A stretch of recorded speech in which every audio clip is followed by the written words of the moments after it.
ಮುಖ್ಯಮಂತ್ರಿ ಸಿದ್ದರಾಮಯ್ಯ ಅವರ ರಾಜೀನಾಮೆಗೆ ಮುಹೂರ್ತ ಫಿಕ್ಸ್ ಆಗಿದೆ. ನಾಳೆ ಬೆಳಗ್ಗೆ 10:30ಕ್ಕೆ ಅವರು ರಾಜೀನಾಮೆ ಕೊಡುತ್ತಾರೆ. ಅದಕ್ಕೂ ಮುಂಚಿತವಾಗಿ ಇವತ್ತು 2 ಕಾರ್ಯಕ್ರಮದಲ್ಲಿ ಸಿಎಂ ಭಾಗಿಯಾಗೋದಕ್ಕಿದ್ದಾರೆ. ಸಿಎಂ ನಿವಾಸದಿಂದ ನಮ್ಮ ಪ್ರತಿನಿಧಿ ಆನಂದ್ ಬೈದನ ಮನೆ ನೇರ ಸಂಪರ್ಕದಲ್ಲಿ. ಆನಂದ್, ಸದ್ಯ ಏನಾಗ್ತಾ ಇದೆ ಸಿಎಂ ನಿವಾಸದಲ್ಲಿ?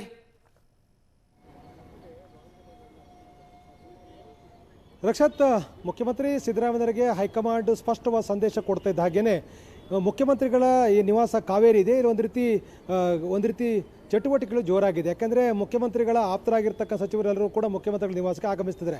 ಮಹದೇವಪ್ಪ, ಸುಧಾಕರ್, ಜಮೀರ್ ಅಹಮದ್, ನಜೀರ್ ಅಹಮದ್ ಸೇರಿದಾಗೆ ಪ್ರಮುಖರೆಲ್ಲರೂ ಕೂಡ ಈಗಾಗಲೇ ಮುಖ್ಯಮಂತ್ರಿಗಳ ನಿವಾಸಕ್ಕೆ ಆಗಮಿಸಿದ್ದಾರೆ. ಮುಖ್ಯಮಂತ್ರಿಗಳು ಅವರೊಂದಿಗೆ ಚರ್ಚೆಯನ್ನು ಮಾಡ್ತಾ ಇದ್ದಾರೆ. ದೆಹಲಿಯಲ್ಲಿ ಆಗಿರ್ತಕ್ಕಂಥ ಒಟ್ಟಾರೆ ಡೆವಲಪ್ಮೆಂಟ್ ಬಗ್ಗೆ ಈಗಾಗಲೇ ಸಚಿವರುಗಳಿಗೆ, ಶಾಸಕರುಗಳಿಗೆ ಮುಖ್ಯಮಂತ್ರಿಗಳು ವಿವರಣೆಯನ್ನು ಕೊಟ್ಟಿದ್ದಾರೆ.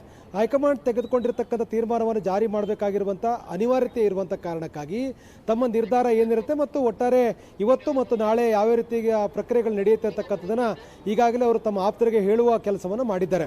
ಹಾಗಾಗಿ ಸಿಎಂ ನಿವಾಸದಲ್ಲಿರ್ತಕ್ಕಂಥ ಸಚಿವರಿಗೆ ಒಂದು ರೀತಿ ಆತಂಕ ಇದೆ. ಅಂದರೆ ಮುಂದಿನ ಸಚಿವ ಸಂಪುಟದಲ್ಲಿ ನಾವಿರ್ತೇವಾ ಇಲ್ವಾ ಅಂತಕ್ಕಂಥ ಸಹಜವಾದಂಥ ಆತಂಕ ಇದೆ. ಹಾಗಾಗಿ ಒಂದು ಸ್ಟ್ರಾಟಜಿಗಳನ್ನು ಮಾಡಬೇಕಾಗಿರ್ತಕ್ಕಂಥ ಹಿನ್ನೆಲೆಯಲ್ಲಿ ಮುಖ್ಯಮಂತ್ರಿಗಳಿಂದ ಅವರು ಚರ್ಚೆಯನ್ನು ಮಾಡ್ತಾ ಇದ್ದಾರೆ. ಇದರ ನಡುವೆ ಈಗ ಮುಖ್ಯಮಂತ್ರಿ ಸಿದ್ದರಾಮಯ್ಯರು ಇನ್ನು ಕೆಲವೇ ನಿಮಿಷಗಳಲ್ಲಿ ವಿಧಾನಸೌಧಕ್ಕೆ ತೆರಳುತ್ತಾರೆ. ಅಲ್ಲಿಂದ ನೇರವಾಗಿ ಅವರು ಕೆಪಿಸಿಸಿಗೆ ತೆರಳುತ್ತಾರೆ. ವಿಧಾನಸೌಧದಲ್ಲಿ ಪುಣ್ಯಸ್ಮರಣೆ ಕಾರ್ಯಕ್ರಮದ ಹಿನ್ನೆಲೆಯಲ್ಲಿ ಪುಣ್ಯಸ್ಮರಣೆ ಕಾರ್ಯಕ್ರಮದಲ್ಲಿ ಅವರು ಭಾಗಿಯಾಗ್ತಾರೆ. ನೆಹರು ಅವರ ಪ್ರತಿಮೆಗೆ ಮಾಲಾರ್ಪಣೆಯನ್ನು ಮಾಡ್ತಾರೆ. ನಂತರದಲ್ಲಿ ನೇರವಾಗಿ ಕೆಪಿಸಿಸಿ ಕಚೇರಿ ಹೋಗ್ತಾರೆ. ಅಲ್ಲಿ ನಡೀತಕ್ಕಂಥ ನೆಹರು ಅವರ ಪುಣ್ಯಸ್ಮರಣೆ ಕಾರ್ಯಕ್ರಮದಲ್ಲಿ ಭಾಗಿಯಾಗ್ತಾರೆ. ಅಲ್ಲಿ ಪ್ರಸಕ್ತ ರಾಜಕೀಯ ವಿದ್ಯಮಾನದ ಹಿನ್ನೆಲೆಯಲ್ಲಿ ಭಾಷಣ ಮಾಡ್ತಕ್ಕಂಥ ಸಾಧ್ಯತೆಗಳಿದೆ. ಹಾಗಾಗಿ ಇವತ್ತು ಈ 2 ಕಾರ್ಯಕ್ರಮ ಏನಿದೆ ನಿಜವಾಗ್ಲೂ ಕೂಡ ಇದು ಮುಖ್ಯಮಂತ್ರಿಯಾಗಿ ಸಿದ್ದರಾಮಯ್ಯವರಿಗೆ ಕೊನೆಯ ಕಾರ್ಯಕ್ರಮ ಅಂದರೂ ಕೂಡ ತಪ್ಪಾಗಲಾರದು.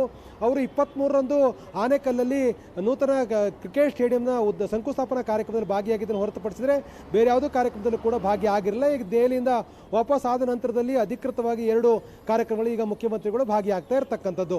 ಈ 2 ಕಾರ್ಯಕ್ರಮ ಮುಗಿಸಿದ ನಂತರ ನೇರವಾಗಿ ಮುಖ್ಯಮಂತ್ರಿಗಳು ತಮ್ಮ ನಿವಾಸಕ್ಕೆ ವಾಪಸ್ ಆಗ್ತಾರೆ. ವಾಪಸ್ ಆದ ನಂತರ ಪ್ರಸಕ್ತ ವಿದ್ಯಮಾನದ ಹಿನ್ನೆಲೆಯಲ್ಲಿ ಅವರನ್ನು ಭೇಟಿಯಾಗತಕ್ಕಂಥ ನಾಯಕರೊಂದಿಗೆ ಅವರು ಚರ್ಚೆಯನ್ನು ಮಾಡ್ತಾರೆ.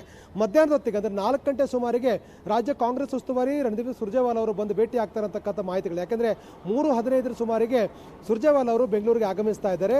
ಅವರು ಆಗಮಿಸಿದ ನಂತರದಲ್ಲಿ ನೇರವಾಗಿ ಮುಖ್ಯಮಂತ್ರಿಗಳಿಂದ ಭೇಟಿ ಮಾಡೋದಿದ್ದಾರೆ. ಭೇಟಿ ಮಾಡಿದ ನಂತರದಲ್ಲಿ ಮುಂದಿನ ಪ್ರಕ್ರಿಯೆಗೆ ಸಂಬಂಧಪಟ್ಟಾಗ ಸಮಾಲೋಚನೆಗಳು ಆಗಬೇಕಾಗಿದೆ. ಯಾಕೆಂದರೆ ಈಗ ಹೈಕಮಾಂಡ್ ಕೊಟ್ಟಿರ್ತಕ್ಕಂಥ ಸೂಚನೆ ಹಿನ್ನೆಲೆಯಲ್ಲಿ ಮುಖ್ಯಮಂತ್ರಿಗಳು ಅಂತಿಮವಾಗಿ ನಾಳೆ ಬೆಳಗ್ಗೆ 9 ಗಂಟೆಗೆ ಎಲ್ಲ ಸಚಿವರಿಗೆ ಬ್ರೇಕ್ಫಾಸ್ಟ್ ಮೀಟಿಂಗ್ ಅನ್ನು ಕರೆದಿದ್ದಾರೆ.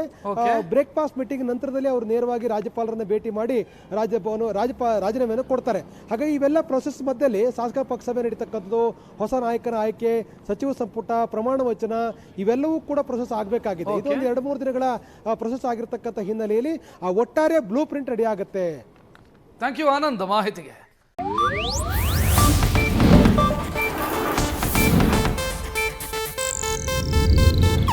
ಇದು ಏಷ್ಯಾನೆಟ್ ನ್ಯೂಸ್ ನೆಟ್ವರ್ಕ್ ಪ್ರಸ್ತುತಿ.